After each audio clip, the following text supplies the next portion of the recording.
vigilance, the action or state of keeping careful watch, standing guard, defending the bulwark between the righteous and the godless. Welcome, everyone. I am Lance Earl, your host, and today, oh man, what is the topic of today? Ignorance, I guess. You see, I live in a kind of a unique community. It's very, very small. And the people of Rockland, Idaho, for reasons I can't fathom, that I can't understand, they seem to handle every conflict with a strange mix of hatred and ignorance. And of course, I'm not talking about all the people, but I am talking about the majority of the people. In fact, a very, very, very large majority of the people. Today, I am going to talk about a comment that was posted on a Facebook page, and this page is dedicated to raising money to create a Rockland Valley Veterans Memorial. Now, when this project was first introduced, they were wanting to raise $40,000.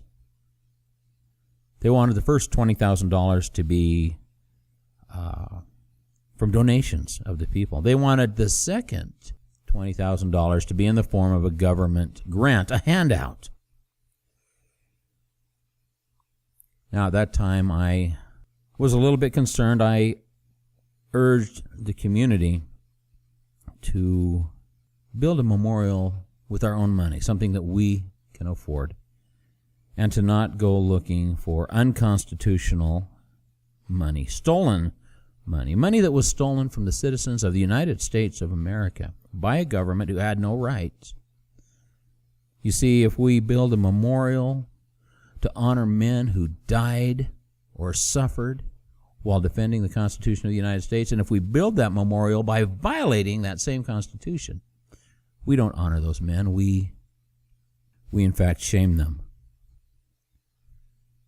Anyway, that is my opinion, and it was amazing to me the attacks that came from the community over my simple recommendation that we build what we can afford, that we stand on our own 2 feet and not go looking for stolen money from the government of the United States of America.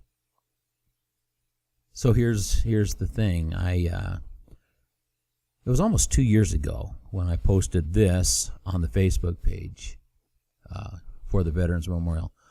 I posted, quote, "I would like a little clarification, please. Is the Memorial Committee still attempting to fund a portion of this memorial with a government handout? This is the second time I have asked in as many weeks. Please reply. Thanks." Unquote. I thought that was a respectful, courteous inquiry, and I expected the same in return. Well, I never did receive an answer to my question, but here we are nearly 2 years later. Carolyn Colber, a resident of the Valley of Rockland, Idaho, posted this just this morning. Quote, "I am so proud of Rockland to honor our veterans. Thank you, and I will be donating. And to Lance Earl, it is not a government handout to honor the people who have served our country. Love it or leave it, Jack." Unquote. I don't know why Carolyn would want to pick a fight some 2 years later. I'm not going to take the bait, but I am going to address a few things and give her an opportunity to reflect and maybe become a little less ignorant. First of all, the whole idea of loving our veterans. I am a veteran of, 12, 13 years, somewhere in there. I served my country with pride and with honor in many of the lower 48 states. I served my country with pride and with honor in Alaska, in many European countries, in many countries of Asia. I love our military. I love the good men and women who serve in it. and I honor them. Carolyn, I also do something. I've never published this before, but this seems like the appropriate time and the appropriate place. As you may or may not know, Carolyn, I have a shooting range on my property. I do advanced firearms training. All broken veterans shoot for free. They come out, and I give them the day and ask nothing in return. That is the measure of my hate for veterans. And I would like to share one who really touched me. He was here a few months ago. Now, this man stepped on an IED near Kandahar a few years ago. He's had, since then, some 40 surgeries. You see, his injuries were extensive. He blew off both legs above the knee. His left arm and hand was virtually destroyed and is now useless. His abdomen was torn open, a massive tear, spilling his intestines on the ground. So anyway, some 40 surgeries later, he still suffers. He suffers. Well, he just suffers in so many ways. It's hard to imagine. It's something I can't begin to comprehend. But here is the reality of this man's life. He walks around on those silly little aluminum broomsticks, I guess. Now, he can't do that for very long before he gets exhausted, and then he has to return to a wheelchair that he hates. His left arm and hand are virtually useless. And this man has to crap into a sack. I am very, very interested to learn of his story, to learn of the trials and struggles. But you know what, Carolyn? I respect him enough that when he shows up here, I do not ask for an interview. I do not share his name. I do not get photographs. I just give him the day because I love and respect our veterans. And it's the same for any veteran that comes home broken. They are welcome here anytime, and I do not take their money. I do not take anything from them. Carolyn Colber. Now, Carolyn, you said it's not a government handout as long as we use the money to do certain things, one of them being the creation of a Veterans Memorial. It is tragic.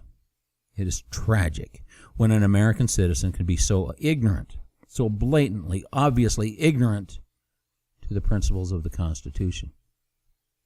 You see, Carolyn, the author of the Declaration of Independence, that was Thomas Jefferson, the author of the Constitution, James Madison, both clearly wrote that when there is a law that is repugnant to the Constitution, a law that Carolyn is not authorized by the delegated powers in Article 1, Section 8 of the Constitution, that law must be nullified, that it must be declared void and empty and of no power. They said that it is our duty as a people to know and recognize when a law is repugnant and to fight against it. Said it is the duty of our states and our sheriffs and our county commissioners to do the same. You see, Carolyn, it's your duty to know that any government money coming to Rockland for the purpose of that Veterans Memorial is repugnant to our Constitution. It is not delegated in the Constitution, and therefore it is your duty, Carolyn, to declare it void, to refuse to allow such abuses of power to occur in our state. You know, Thomas Jefferson said that when a people desire to be ignorant and free, they desire what never was and what never will be, and that freedom can only be maintained if the people are informed. So here's a little experiment I've been doing. I've been doing it for a year, and it has involved many people inside and outside of Rockland. But in a nutshell, what I do is I talk about how much I love the Constitution of the United States and how much I specifically love the preamble. And then I quote it for people, and it goes something like this. we the people of the United States, in order to form a more perfect union, declare that all men are created equal, that they are endowed by their Creator with certain unalienable rights, among these being life, liberty, and the pursuit of happiness, and that this government of the people, by the people, and for the people shall not perish from the earth." Unquote. Carolyn. I have asked many people, including many people in Rockland, well, not asked, but shared this quote, this preamble to the Constitution.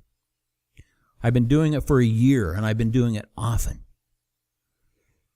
Carolyn, I have not found a single American citizen who says to me, "That is not the Constitution."